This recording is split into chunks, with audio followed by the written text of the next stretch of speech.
Have you ever reached the point where you think, I am just so tired of being strong?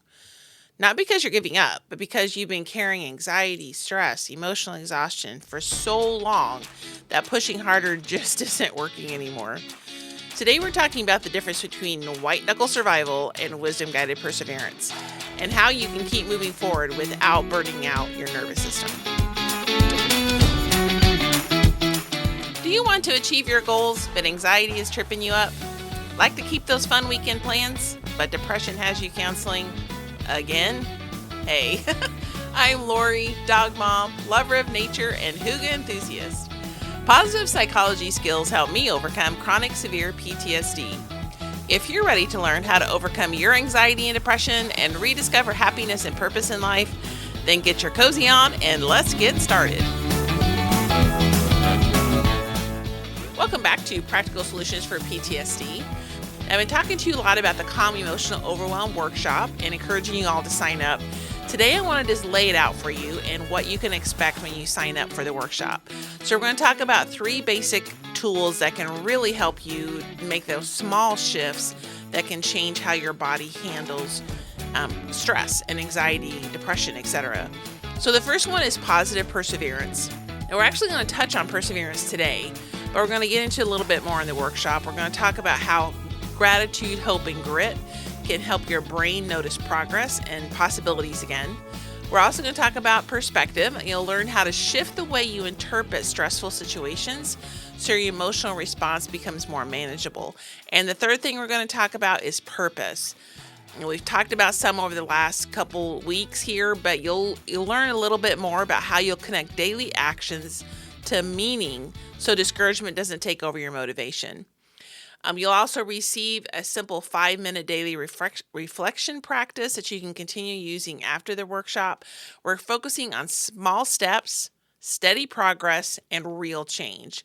So I encourage you to sign up for that workshop today. Just go to ceoworkshop.grwebsite.com.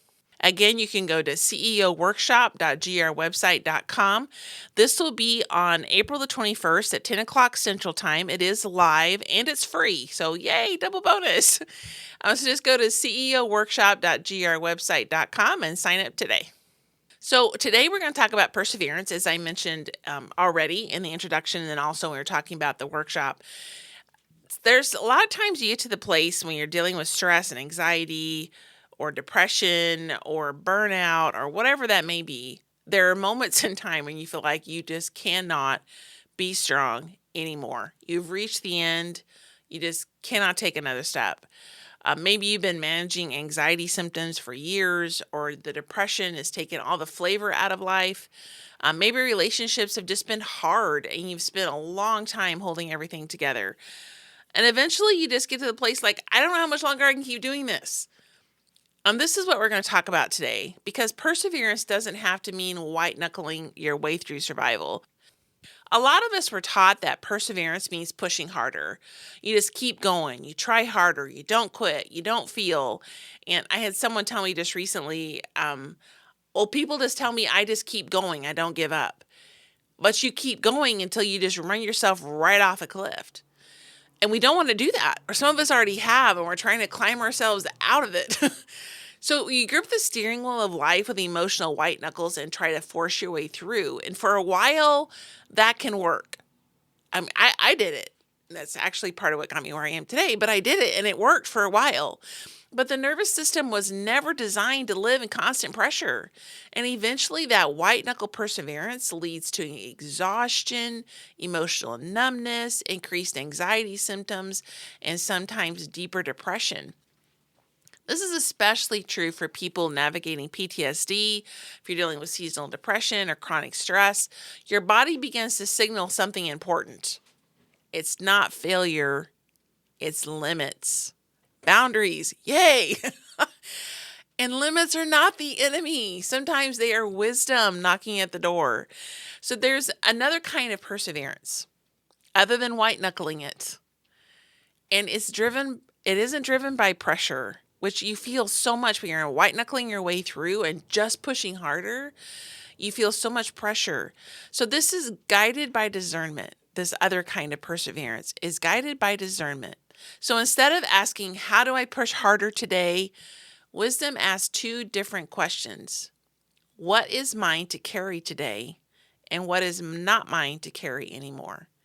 And this is where the serenity prayer becomes incredibly practical for mental health. And one reason why I love it so much, because wisdom allows you to release what you cannot control.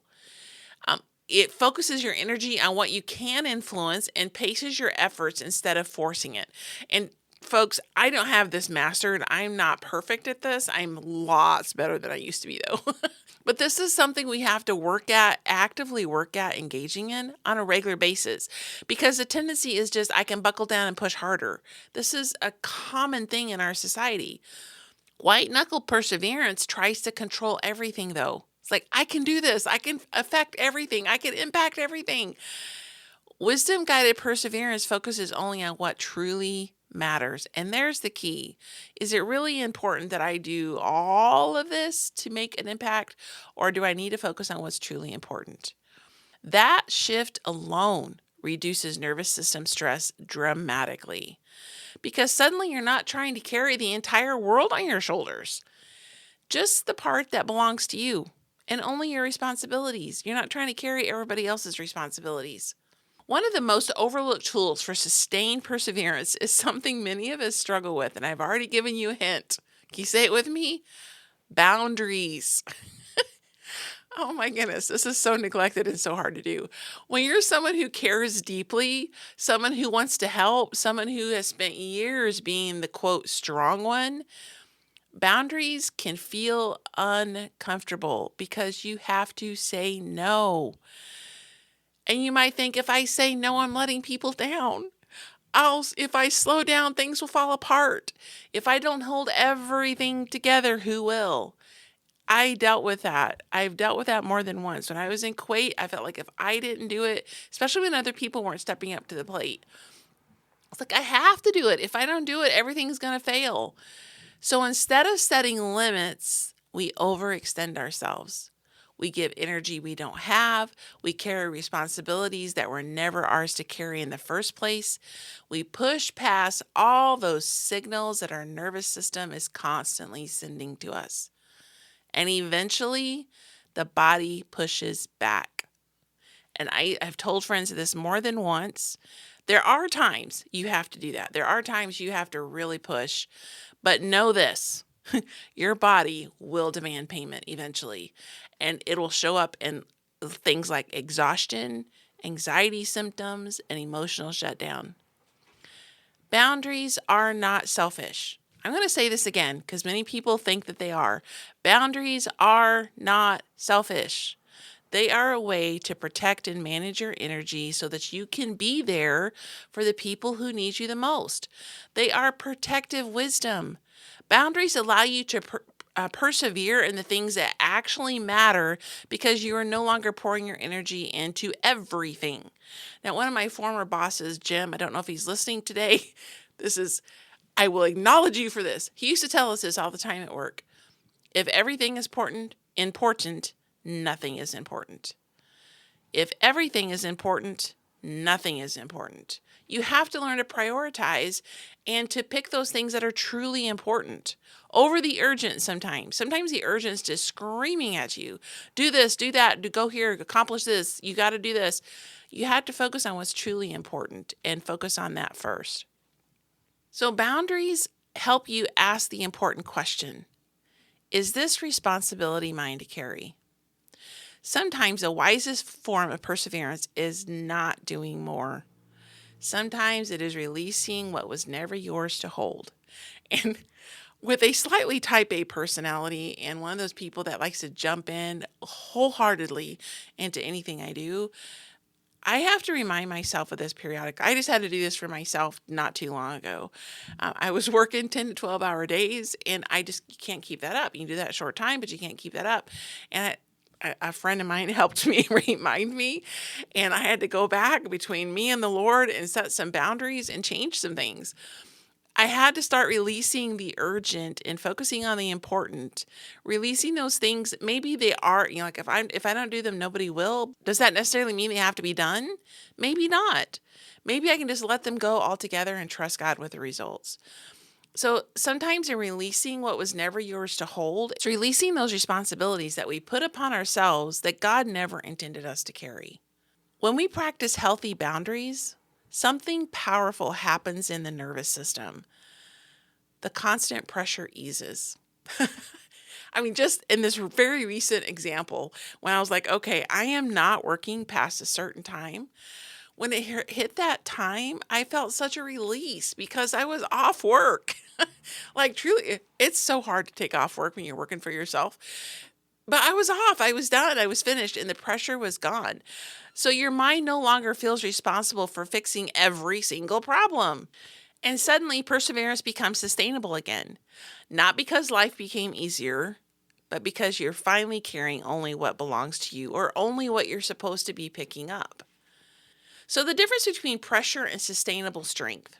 White-knuckle perseverance is fueled by pressure. It sounds like I should be stronger. I should be over this by now. Everyone else seems to be doing fine. Why is this bothering me? But sustainable perseverance sounds very different. It says, this is a hard season. I will take the next step wisely. I don't have to solve everything today. One voice drains your nervous system, the other protects it. And over time, the wisdom-guided perseverance actually leads you to more progress. And this is this is something I've been reminding myself of lately. When you guard and manage your energy effectively, you are more productive in the long run. It's counterintuitive, but it works every time. The goal isn't these huge, big bursts of effort followed by collapse. The goal is steady forward movement. If you're going to last for a while in what you're doing and be able to be around for a while, you have got to set boundaries and moderate and have that wise perseverance as opposed to the white-knuckle perseverance that just keeps pushing you to do more and to be stronger. So there's a simply daily framework. When we talk about this in the workshop, we'll talk about positive perseverance, and we break the idea down into very simple daily framework. And there's 3 actions. One is responsibility. Ask yourself, what is the one thing that is mine to carry today? Not 10 things, not 5 things, 1 thing. Just one meaningful step. The second is 1 moment of gratitude. Train your brain to notice something steady or good, even if the day is hard. And this is not where you're ignoring the bad things. This is the both and mindset I talk about a lot. So yes, you might be facing some difficulties and challenges right now, but there's also both and. There's both difficulties and challenges and good things. So it could be a pet, a quiet moment, a kind interaction. Somebody gave you some flowers. You enjoyed a lovely piece of chocolate. Yay, life is better. Whatever it could be, these one small moment, the moments of gratitude. And the third thing is 1 hopeful direction. What small step moves my life forward? Just a small thing. It doesn't have to be big and huge, but just a small thing that moves your life forward. And there have been times I've been so overwhelmed with whatever's going on and discouraged, but I would ask myself, what is one thing I can do today that is moving me closer to my ultimate goal? And it could be as simple as choosing to eat vegetables with my meal. That moves me closer. Maybe small and tiny, but it gets me there. So these 3 anchors can help stabilize the nervous system and create sustainable perseverance.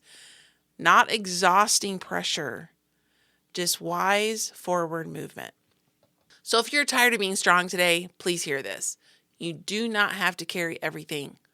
You don't have to force your way through life with a white-knuckle grit. Wisdom invites a different path. One where you release what isn't yours, move forward in small, faithful steps, and allow gratitude and hope to steady your nervous system along the way. Perseverance was never meant to destroy you. It's meant to shape resilience. And sometimes the wisest step forward is simply the next small one. Not hugely complicated, just very small steps forward. So thank you for joining me today on the podcast. If this episode encouraged you, share it with someone who might be feeling worn out and trying to hold it together. Invite them to the workshop and let's all hang out together. We'll spend some time live, answering questions, interacting, getting some wisdom from each other. It'll be lots of fun. I look forward to seeing you there. I think it'll be a great time. Really excited. And we'll talk to you later. A quick reminder to sign up for the CEO workshop or the Calm Emotional Overwhelm.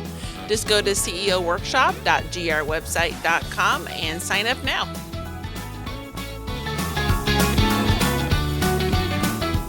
Hey, my friend, I hope you enjoyed today's episode. If so, would you please take 30 seconds and share it with someone you know who may be struggling with depression and anxiety? Also, would you please leave a quick review for the show? Knowing how this podcast is helping you fills my heart with so much joy, and it motivates me for future episodes. For now, it's time for Sam and I to head outside to enjoy some sunshine and fresh air. We'll see you back here on Tuesdays and Thursdays for more great episodes.